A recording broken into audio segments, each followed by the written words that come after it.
ایک بارشیں وہ ہوتی تھیں جن میں ہم کشتیاں چلاتے تھے کاغذ کی، اور ایک یہ نفسیاتی قسم کی بارشیں ہیں کہ جو بغیر کشتی کے پاؤں باہر نہیں رکھنے دیتی۔ طوفان دیکھا ہے کبھی آپ نے؟ ایسا کہ جس میں زمین پر موجود انسانوں کو سمجھ نہ آ رہی ہو کہ جانا کہاں ہے، ایسا کہ جس میں سر پہ چھت ہو اور چھت کے اندر گھر کا سب راشن وافر موجود ہو تو ہی مکین سکھ کا سانس لینے کی پوزیشن میں ہو۔ کراچی شہر میں 1 گھنٹے کی بارش ایسا برا حال کر دیتی ہے، ویڈیوز آپ دیکھتے ہیں لیکن شہریوں کی بے بسی، پریشانی اور کوفت کی گرد بھی آپ نہیں چھو سکتے۔ ایسی ایک بارش تھی اور میں شہر کراچی میں تھا، آنٹی کی طرف گیا، نارتھ ناظم آباد پہنچا تھا بس کہ بارش شروع ہوئی۔ مجھے کوئی پریشانی نہیں ہوئی، باقی پاکستان میں عام طور پہ بارش رحمت سمجھی جاتی ہے۔ تھوڑی دیر بیٹھا، سب سے ملا، مزیدار کھانا کھایا۔ اب اٹھنے کو ان ڈرائیو لگائی تو دور دور تک کسی گاڑی کا کوئی نام و نشان نہیں تھا۔ آنٹی کہنے لگی کہ بیٹا بارش ہے، ابھی کوئی گاڑی نہیں ملے گی، رک جاؤ ادھر ہی۔ رکنے میں کوئی حرج بھی نہیں تھا، لیکن دفتر کے 1-2 کام نمٹانے تھے اور مجھے اندازہ نہیں تھا کہ بارش کراچی شہر میں کس چیز کا نام ہوتی ہے۔ کوئی گاڑی نہیں ملی تو جس ڈرائیور نے ڈراپ کیا اس کا نمبر ملایا، وہ بولا کہ سر 1 گھنٹہ لگے گا، روپیہ 3000۔ شارع فیصل جانا تھا، 700 روپے دے کے آیا تھا، شکریہ کہا اور پھر سے گاڑی ڈھونڈنے لگ گیا۔ آدھے گھنٹے بعد ایک کلٹس نے اوکے کر دیا۔ محمد علی نے کلٹس میں بیٹھتے ہی پوچھا کہ انکل راستے سارے بند ہیں، جلدی تو نہیں ہے آپ کو؟ میں اب تک صورتحال کی نزاکت سمجھ ہی نہیں پایا تھا، پوری فراغت سے میں نے کہا نہیں یار، سکون سے چلیں، دیکھتے ہیں جو بھی ہوگا دیکھ لیں گے۔ 2 سڑکیں کاٹی تھی کہ سامنے موجود ہر سڑک پہ سیلاب۔ ایک راستے پہ آگے نکلے، گاڑیاں مڑ کے واپس آ رہی تھیں۔ علی نے رسک لیا، ڈال دی پانی میں، بڑھے آگے، چوک آیا، وہاں مزید پانی، سب گاڑیاں رکی ہوئیں، آگے جانے کا راستہ نہ پیچھے۔ آدھے گھنٹے بعد اس ہولناک پانی میں ٹریفک بڑھی تو آگے ایک پل تھا، اس پر بھی دوسری طرف ساری ٹریفک بند اور ہماری طرف پہ دونوں سائڈوں کی گاڑی اور پل مکمل جیم۔ علی کی جگہ میں ہوتا تو لوگوں کو گالیاں دے رہا ہوتا، سواری کو اتار چکے ہوتا اور گاڑی کہیں خوش جگہ ڈھونڈ کر لامحدود مدت کے لیے کھڑی کر دیتا تاکہ کم از کم کسی قریبی علاقے میں سر چھپانے کو جگہ مل جائے۔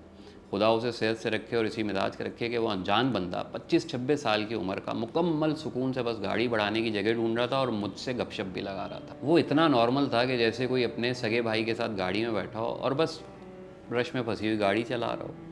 اس پل سے اترنے میں 1 گھنٹہ لگا، مگر تب تک کوئی راستہ ایسا نہیں تھا جو ہمیں منزل تک پہنچا سکتا اور جہاں پانی نہ ہو۔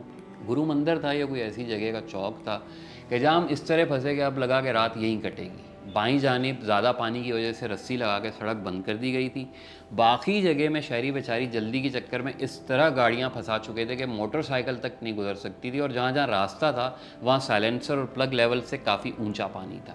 1 گھنٹہ کم از کم 2 فٹ آگے بڑھنے میں لگا۔ دائیں بائیں کی گاڑیاں اور موٹر سائیکلیں، ان پر موجود چہرے اپنی پریشانی سمیت آج بھی میرے دل پہ نقش ہیں۔ خیر ادھر سے نکلے اور کراچی کی کسی جیل کے عقبی راستے سے ایک اور مین سڑک تک پہنچے۔ وہاں علی نے مجھ سے کہا کہ ادھر ایک پارکنگ پلازا ہے، آپ کہیں تو گاڑی کھڑی کرتا ہوں، آگے موٹر سائیکل پہ میں آپ کو چھوڑ دوں گا۔ میں نے کہا 100% گاڑی کھڑی کرو اور بسم اللہ، باقی راستہ موٹر سائیکل پہ کوشش کرتے ہیں۔ پارکنگ پلازا تک جاتے جاتے علی کی گاڑی بھی مکمل پانی میں ڈوب چکی تھی، کارپیٹ وغیرہ سب گیلا، لیکن گاڑی ہم نے وہاں کامیابی سے پارک کر دی۔ اب جو موٹر سائیکل پہ نکلتے ہیں اور فٹ پاتھ کا روٹ لیتے ہیں تو 2-3 کلومیٹر بعد شارع فیصل الحمدللہ میلوں تک بند تھی، وہاں دوسری سائڈ کچھ صاف تھی۔ علی نے پھر اجازت مانگی، انکل ون وے توڑ کے اس طرف جاتے ہیں، وہاں سے آگے شاید نکل سکیں، یہاں تو آپ دیکھ لیں ممکن ہی نہیں ہے۔ دونوں بھائیوں نے مل کے جناب موٹر سائیکل اٹھائی، سڑک کے بیچ والی پٹی پہ چڑھائی، دوسری طرف اتاری، پھر ادھر کے فٹ پاتھ پہ دوبارہ رواں دواں۔